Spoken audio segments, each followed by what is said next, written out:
E você acredita que o arrebatamento vai acontecer antes dos 7 anos que seriam aquele período de 3 anos e meio, 3 anos e meio, né? Ou durante, ou Tem depois alguns grupos que são É. pré-tribulacionistas, outros são A gente pós-tribulacionistas. tinha falado com o Rina né? aqui, ele falou que acredita que a igreja vai, se não me engano, vai ser antes da tribulação, né? Eu acredito que a igreja passará pela grande tribulação. Vivenciando? Vivenciando. Eu acredito que Ah, sim. é? Por várias razões. A primeira delas, você sabe que toda a doutrina de arrebatamento da igreja, dispensacionalismo. Arrebatamento, pro pessoal que não tá acostumado, como você explicaria? Tá, eu vou resumir o que é o arrebatamento. Tá. Vocês já ouviram falar, pessoal, aqui num filme chamado Deixados para Trás, de Tim LaHaye? Eu vi, mas eu Left não sei. Behind, né? Talvez o pessoal... Ainda vão criar uma tecnologia que a gente fala assim, eu ouvi, a gente vai ouvir, né? Já ouvi aqui. O pessoal... Esse filme mostra mais ou menos essa ideia. A ideia do arrebatamento é que o anticristo será um líder mundial, carismático, e quando ele começar a dominar a Terra, um pouco antes dele exercer sua hegemonia, a igreja vai começar a desaparecer. Pessoas. Sumindo. O avião vai ficar desgovernado, aqui, vai tá cair. Aqui, o mandíbula desapareceu lá. Samba, então vai ficar só a roupa lá e tudo e tal. Aqueles que estudam a profecia vão entender que ali foi a igreja que foi arrebatada. E quem ficar para trás é que não estava suficientemente espiritual para ser levantado. Aí vão começar 7 anos de sofrimento na terra em que o anticristo vai dominar.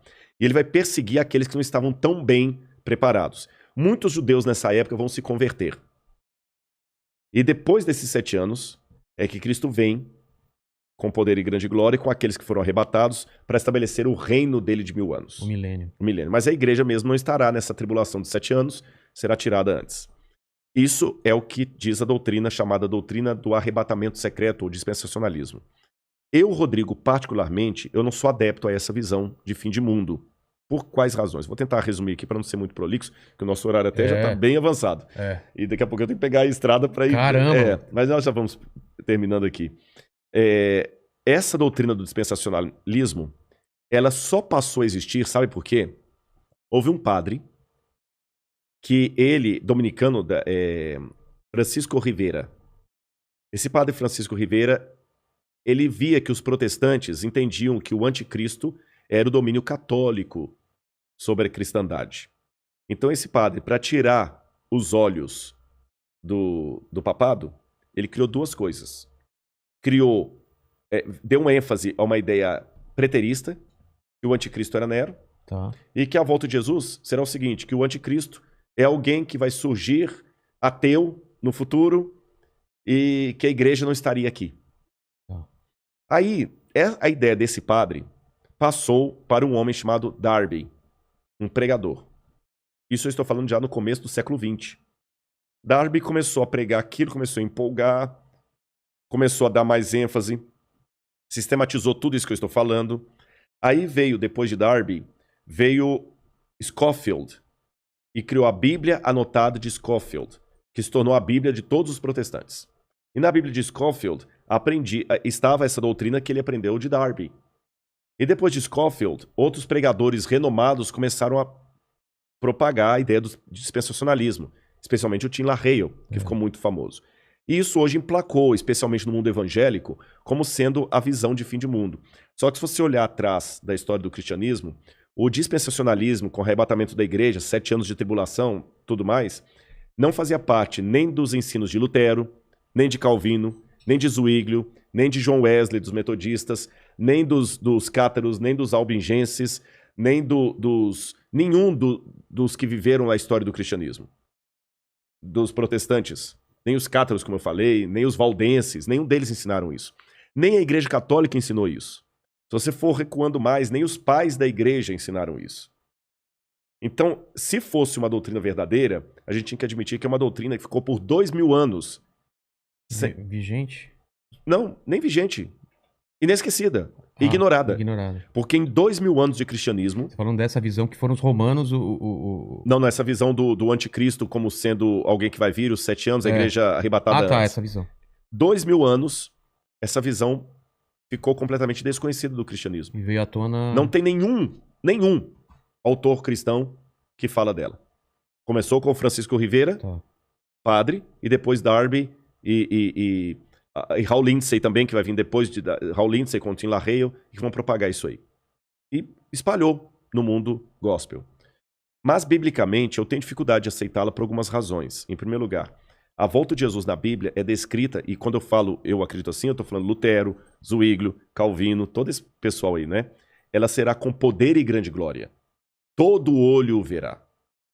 Até aqueles que o traspassaram. A Bíblia não fala de um arrebatamento secreto. Não fala. Mas como é? Mas Rodrigo, lá em Tessalonicenses fala, seremos arrebatados no abrir e fechar de olhos. A palavra arrebatados ali significa tirado de um lugar e levado para outro. Não fala em arrebatamento secreto. Jesus fala, porque assim como o relâmpago que sai do Oriente e se mostra até no Ocidente, assim há de ser a vinda do Filho do Homem. Então não é uma coisa secreta. Com essas coisas em mente, outro detalhe, o Apocalipse fala que Deus guardará o povo dele na aprovação que há de vir. Algumas traduções falam da aprovação. Guardará em meio à aprovação. Tá certo? A Arca de Noé, que é tomada por modelo de muitos, até em Jesus também, que ele fala, assim como foi nos dias do dilúvio, será na vinda do Filho do Homem. A família de Noé que foi salva, ela foi protegida do dilúvio, mas não retirada do dilúvio. Foi ela protegida, mas passou pelo dilúvio. Passou. Então, com esses e outros elementos, que eu precisaria de mais tempo para decidir, mas eu entendi eu acredito que Jesus vai voltar com poder e grande glória depois do período da grande tribulação. A grande tribulação antecipa a volta de Jesus, porque Mateus fala, logo em seguida, a tribulação daqueles dias, fala da Idade Média, o sol escurecerá, a lua dará sua claridade, etc, etc, etc, etc. E depois Daniel fala também que haveria um grande tempo de angústia, o qual nunca houve. Aí vem a vinda de Cristo. Tá certo? E nesse tempo de angústia, o qual nunca houve, o povo de Deus vai ser perseguido pelo anticristo e pelos que aderirem ao anticristo.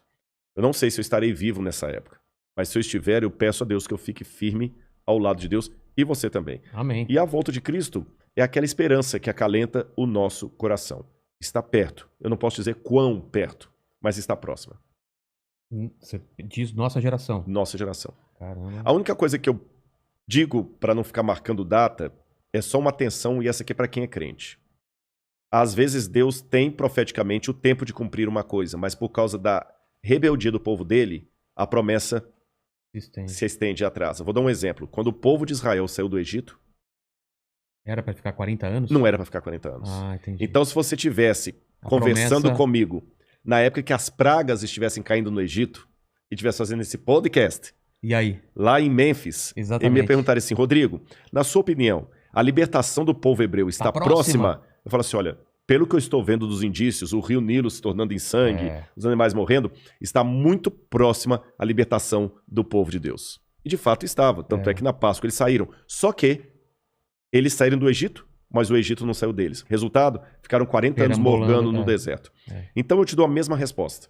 Olhando o cenário mundial hoje, a nossa libertação está muito perto. Eu espero que nós não precisemos ficar 40 anos vagueando no deserto por causa da nossa falta de fé, da nossa falta de compromisso com as coisas de Deus.